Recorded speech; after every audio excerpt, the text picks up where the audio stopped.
नमस्कार मित्रांनो, मी आपल्यासाठी घेऊन आलो दोन मोबाईल इंडस्ट्री मधील स्मार्टफोनची कंपॅरिझन व्हिडिओ. एक आहे रेनो 15 प्रो मिनी, दुसरा आहे V70. तर चला आता आपण पाहूया डिझाईनबद्दल.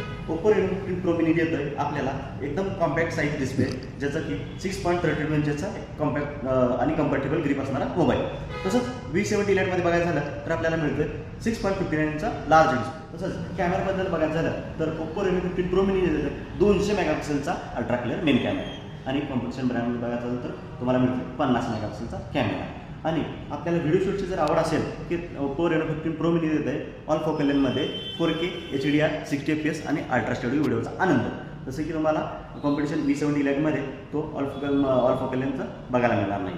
आणि आपल्याकडे ओप्पोमध्ये येतोय 3.5चा टेलिफोटो पोर्ट्रेट कॅमेरा, ज्याच्या साहाय्याने तुम्ही बेटर पोर्ट्रेट फोटो कॅप्चर करू शकता. आणि V70 लाईट देतोय 3x फोटो कॅमेरा कॅप्चर.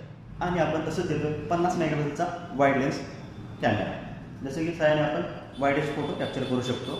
आणि कॉम्पिटिशन V70 लाईटमध्ये येतोय 8 मेगापिक्सेल वाईड कॅमेरा. आणि फ्रंट कॅमेराबद्दल जर बोलायचं झालं तर आपल्या रेनो 15 प्रो मिनीमध्ये येतोय 50 मेगापिक्सेलचा अल्ट्रा वाईड कॅमेरा, ज्याच्या साहाय्याने आपण 100 डिग्री FOV फोटो कॅप्चर करू शकतो. तसंच V70 लाईटमध्ये बघायचं झालं तर कॅमेरा 50 मेगापिक्सेलचा आहे, पण त्याच्यामध्ये 92 डिग्री FOV आहे.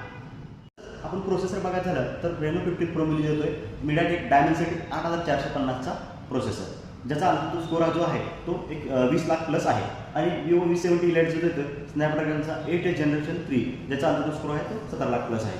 आणि BGMI जर आनंद घेत असतो आपण तर आपण रेनो 15 प्रो मिनीमध्ये जो देतोय 120 FPSचा एक्सपिरियन्स आणि Vivo V70 लाईट देतो 90 FPSचा एक्सपिरियन्स. आणि तसंच इतकंच नाही तर रेनो 15 प्रो मिनी देतोय बेस्ट AI फीचर, जसे की industry's exclusive pop out AI protect glow AI mind space. जसं की V70 मध्ये तुम्हाला हे फीचर बघायला नाही मिळणार, फक्त AIचे फिल्टर्स बघायला मिळतील. Okay, thank you.